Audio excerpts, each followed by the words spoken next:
So now I want to come to Iran and Israel because, like you said, Iran looks at the vulnerability of its regime following the fall of Bashar al-Assad in Syria. So will Iran finally decide to go for the nuclear bomb because as an insurance against Western-backed takeover of Syria, and has Israel slowly managed to rewrite the balance of power in the Middle East? Yeah. So, yeah, I mean, first of all, yes, quite obviously, Israel is believing they can reshape the entire Middle East now, much like the neocons of the George W. Bush administration believed that they could rewrite the Middle East. And I suspect, I don't want to be too optimistic here because that's not my thing, quite definitely. But I suspect that Iran might be a bit more than they can chew, right? Iran government is not solid, but I think it's solid enough to take a bit, right? Uh, and Iran more firmly will have Russian and Chinese economic and political backing, even military technical backing to a degree, because the continuance of Iran is very important geopolitically for both China, which gets a great deal of its energy from Iran, and for Russia in geopolitical terms. So they can't afford that. It doesn't mean you're going to see Russian and Chinese troops fighting off, but it's not going to be that type of conflict either. It's not going to be an invasion of Iran, right? It's going to be an economic hollowing out, airstrikes, long range strikes, activating separatists and terrorists and regime change operations. That's what it will be.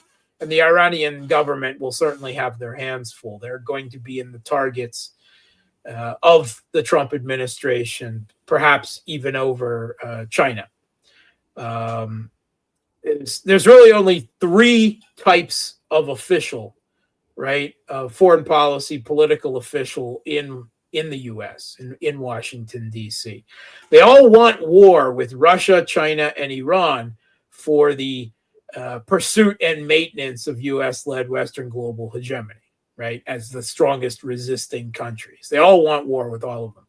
But they all prioritize which war they want now over one or the others. And the Biden administration was obviously ended up, I think they wanted to deal with Russia quickly, ignore the Middle East, and then pivot and hard against China.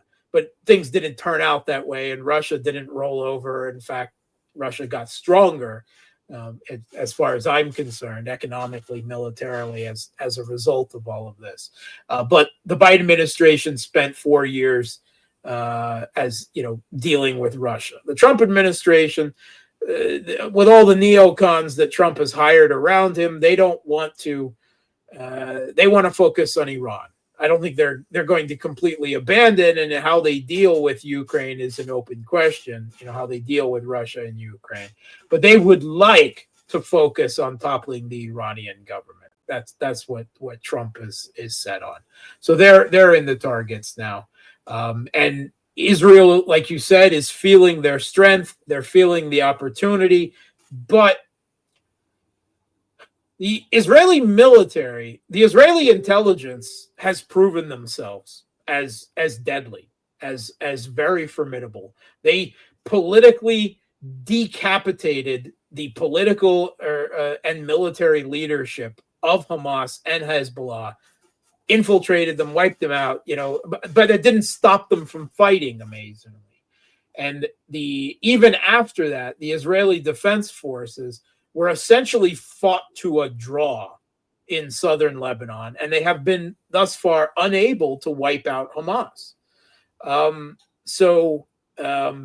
think we're seeing that the Israeli Defense Forces are really vastly overrated in terms of their combat, their ability certainly to deal with counterinsurgency warfare, which is, for the most part, essentially what they're fighting with Hezbollah and Hamas. So when you're talking about the power imbalance that exists between Hezbollah and Iran, fighting Iran to a draw after losing all their political leadership, you got to regard that as kind of a win for Hezbollah.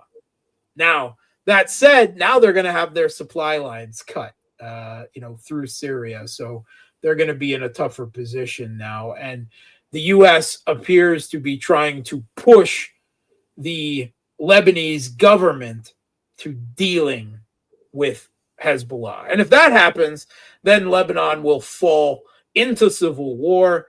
Perhaps the jihadists now in control of Syria will take their eye on Lebanon as well.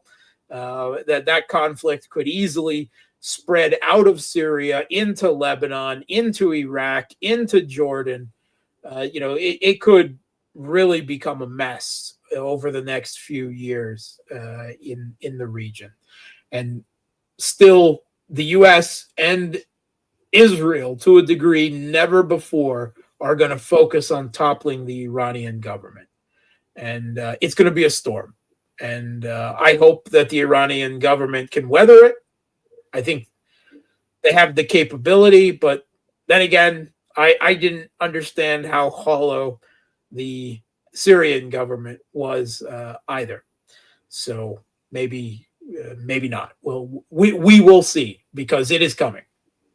So my last question would be, like you said, Trump has filled his cabinet with neocons, but I read some interesting perspective in the Western media that although, like you said, they might be trying to go for regime change in Iran, one thing that Trump would want to avoid is a full-on U.S. involvement in a U.S. versus Iran war.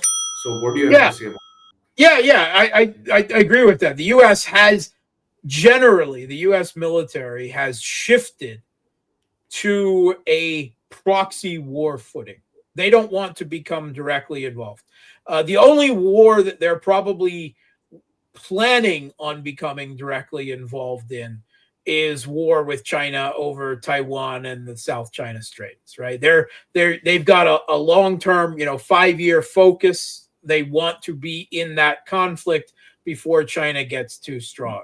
So again, it's not going to be an overt US invasion of Iran like happened in Iraq, right? We're talking long range strikes, backing Israel, assisting Israel with long range strikes, perhaps US aircraft and missile forces being involved in that. Yes. Regime change operations, economic strangling. But yeah, I don't see, I agree that Trump is not going to send hundreds of thousands of American soldiers onto Persian shores. That's pretty crazy. That's not going to happen, right?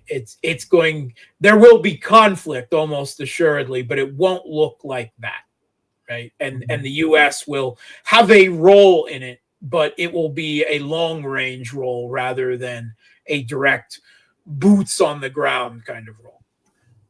Okay.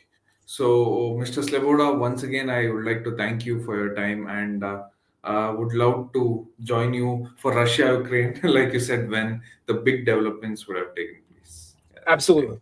Have a good weekend.